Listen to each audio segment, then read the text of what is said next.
Hey guys, how you doing? LocsNLoad here. Uh, Today's video concept, I'm gonna be talking about how to set up your AR-15 rifle for home defense. My last video I did the shotgun. I've got positive views from it. People who like the shotgun, and a lot of people who said they like the AR-15. So for this, I'm gonna show you guys how to set up your AR-15 to suit your house. Now everyone's house is different. I'm kind of going off of my house. So the way I have my rifle set up is that, again, I'm in a house. I'm not shooting anything further than 7 yards. So I do not need a 1x4 or a magnifier. Just simple red dot, get the job done. I got one of these, a laser light combo. Sorry, that's a little bright. I think having a flashlight on your rifle really benefits the situation to better help see clearly when you're clearing your room, because a lot of times when people have break-ins is at night. So when you're going through your house, you want to have that light to readily identify your target. You don't want to shoot an innocent family member or one of the neighbor kids who are just running through your backyard. You want to shoot the person who's intended to be shot. So make sure you get yourself a nice light on your rifle. As far as a laser, do you need a laser? No. I just like to have a light laser combo to have both capabilities on my rifle in one small package, so I don't have a number of things hanging off my rifle adding weight. I have a nice foregrip so I can get nice and tight in my rifle, because again, we're in the house. We're not long range. I don't need one of these. Something nice to get me nice and tight to help me maneuver the corners very easily. Whereas we have our wall, I can come across that wall and I can come around very easily with this foregrip. It gives me a nice grip under the rifle, just like the pistol grip, and to hold that rifle steady. So I come up on my wall and I peel out.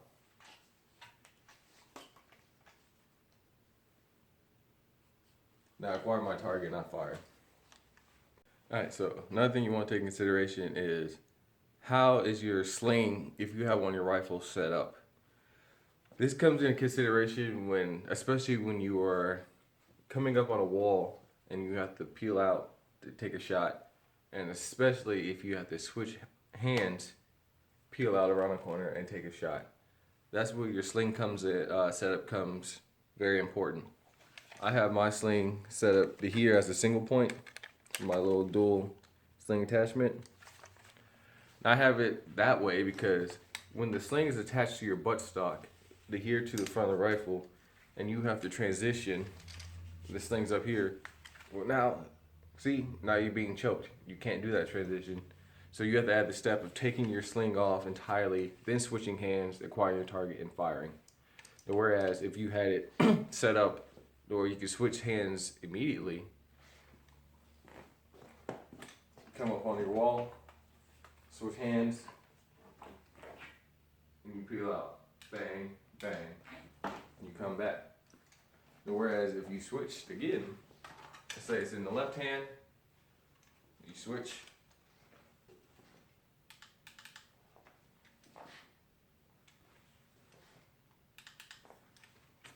and you can peel out around that corner a lot easier, being able to switch your rifle from one shoulder to the other that much quickly without having to take off your whole sling and your whole assembly and then switch hands and acquire your target.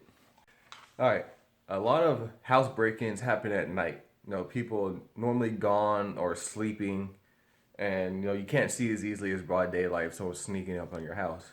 So having a nice light on your rifle to help see in that dark, to help you acquire your target so you don't hit somebody that doesn't need to be hit, really comes in handy, and I think is extremely beneficial and is a necessary fixture on your rifle. So as you see, we have our office setting. It's dark. There could be someone hiding here, but with my flashlight, I can see.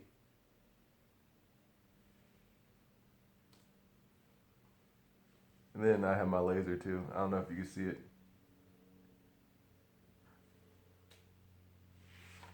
But yeah, so having a flashlight on your rifle really helps you see in the dark and acquire your target. And again, when it comes to defensive shooting, you own every round that you fire.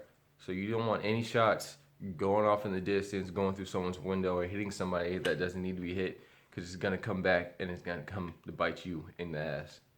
So again, make sure your rifle is set up to help benefit you and the needs you need in your house. All right, so let's talk sights. For home defense, I think the best sight that you can get is a red dot sight. Red dots are meant for quick target acquisition and close quarters combat. Just right there. Put the dot on them, fire. As far as these 1x4 scopes, which I do have, I do not recommend those for home defense, because you're in a house, you're not shooting 100 yards, 200 yards. You don't need all that. A nice simple red dot, keep it simple and efficient. A nice light, keep it simple and efficient. I have here a Vortex Spark AR red dot. Paid $130 some for it. So it's cheap, effective, durable, reliable, accurate. You know, taking it to classes, taking it to range. Shot hundreds of rounds through it. Holds its zero. It's on target. And you know, it's $139. So it's cheap and fits in your budget. And it helps you acquire your target that much quicker than with iron sights. So when you are setting up your home defense rifle, take stock into what type of sight am I using on my rifle, what sight do I need to benefit me and the personal protection of my house, and of course my financial situation. If you cannot afford a $400 aim point, all right, there are plenty of other great red dot or other scopes out there for a lot cheaper than aim points that work just as fine.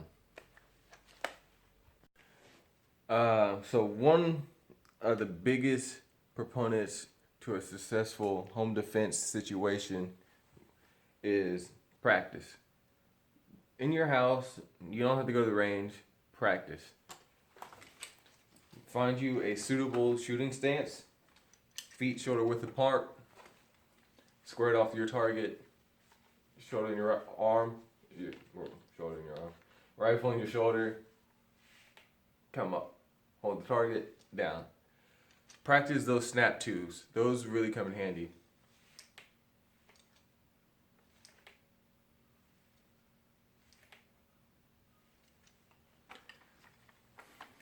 Also, so once you get done with your snap twos, you got your sights on target, magazine change. However you carry your magazines, I got a back pocket in my jeans. I do have a vest and a battle belt. So if you have a vest and you want to practice with your vest, put your vest on, practice mag changes. If you have a belt, practice with your belt. If you just have it in your back pocket like I do, then practice like that.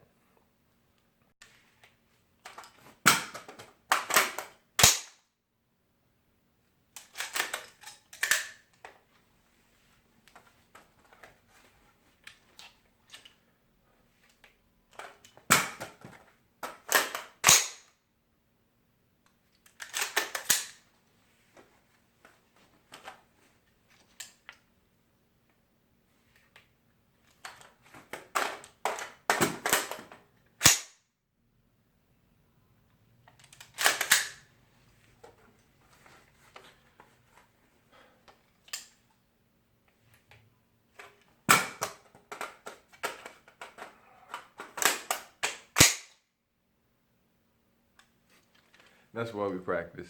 You don't want that to happen in the middle of a gunfight. Alright, so I want to keep the video quick. I talked about having a light on your rifle to help you identify targets. Talked about having a proper sight to, again, identify targets and to help you get on target. I talked about having your sling set up. So when you have to peel around corners and switch arms, you can do this so effectively, efficiently, without having to take off your sling and then switch arms. Talked about magazine changes.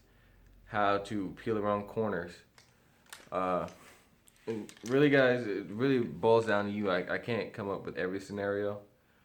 You guys have to look into your house and your situation and the way it is set up and build off of that. You have to practice yourself. I can't do all the training for you. I can just give you guys some helpful tips to consider when you guys are thinking about what should I do with my AR-15, or what kind of gun should I get for home defense, or what should I do to protect myself during a home defense situation. Sorry.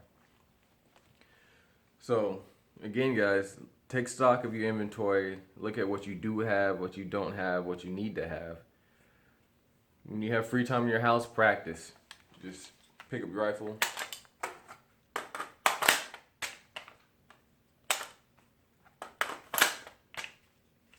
Practice. When you get free time, go around your house. Clear your house. Just practice. Practice. Practice. That's it. That's all. That's how these pros get good anyways. They just practice. Practice and practice continuously. When you have free time, just go through your house. Peel around your corners.